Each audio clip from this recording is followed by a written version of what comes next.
CIA Director John Lee Ratcliffe worked on this in Congress and again as DNI and joins us now. Welcome, Director. I'll sit beside you as Comey and Brennan were questioned for hours about Russia collusion. They never once mentioned the Clinton campaign plan. They knew it. They were co-conspirators. Would this ever have come out had you not declassified Brennan's notes and then Durham's annex? And for our viewers, what's new in the Durham annex?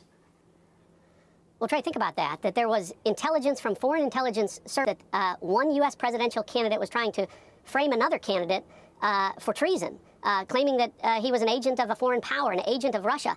And that intelligence was never shared with you or I as members of congressional oversight committees on intelligence. And, you know, but for the good fortune of me being able to find John Brennan's notes and declassify that, that secret may have been hidden forever. But I was able to provide that to John Durham, and you see some of that in his annex that was declassified this week. And so what you learned in this annex that many people didn't know before was details of that Hillary Clinton plan and how it included groups like the Soros Foundation and the role that the FBI played. So before all of this started, Trey, what we did know was this, that on July 31st of 2016, the FBI did something as shocking as it was unprecedented. They opened a criminal investigation into a nominee for president, a candidate for president. John Brennan's annex this week was 6 days before that.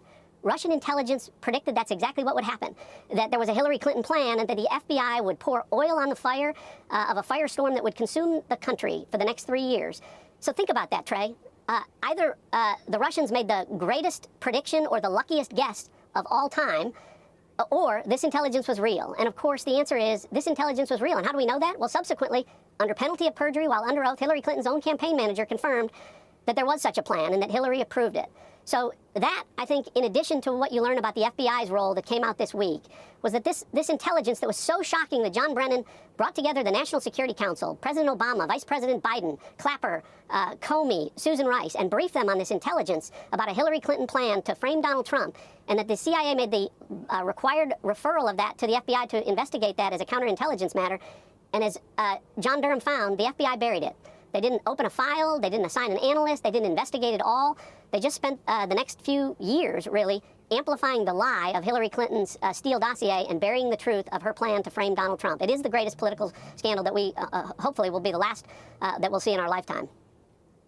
Speaking of amplify, Director, I want you to amplify a point that you just made, because you and I both know John Brennan, the New York Times, they're still in denial. They're claiming that none of this has been verified. Well, they have to, Trey. You know, they have to, because to do otherwise would be to confess their guilt. My critics in this regard, Brennan and Comey and Clapper, they said I was wrong about there was no Russia collusion. They said I was wrong that Hunter Biden's laptop was real. So, of course I was right. I was telling the truth. Our intelligence reflected that, and the same is true here. This intelligence is real.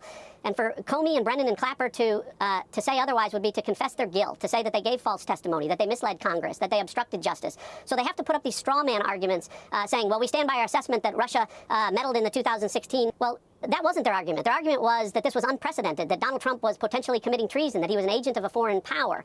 And so, they have to take that point. And to the point of the New York Times and the Washington Post, the same thing. They don't want to admit that they wrote thousands of false stories, so they don't want to give back the Pulitzer Prizes that they gained for writing those false stories. So they're doing it because to do anything other than to try and fight this and say that it's not real would be to admit their guilt. चलो हम लोग खेलने जा रहे हैं ये वाला game, आप लोग सामने बने रहें, देखते हैं मैसेज कितनी जल्दी पार करते हैं। ये देखो, ये वीडियो के आखिरी में आप लोगों को दिखाना है, आप लोग आखिरी तक बने रहें। ओह नो, कोई बात नहीं। ये देखा, इसे कहते हैं हाईवे ड्राइविंग। ऐसे झोंकते जाऊंगा मैं गाड़ी को, फ्रेंड।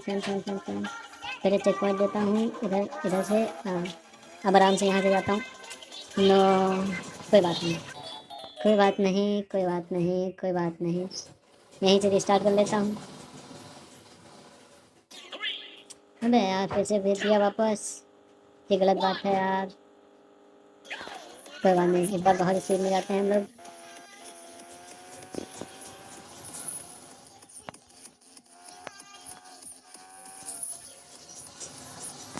मेरे साथ देख रहे हैं, मेरे साथ कितनी फ्रेंड्स करती है मिल रही है।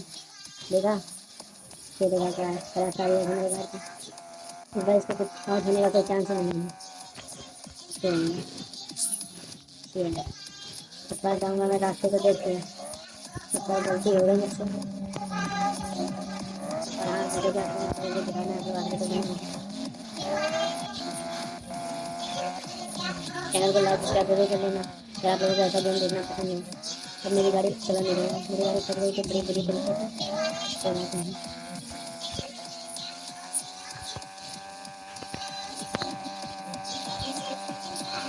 चलो गेम जीत गए हम लोग।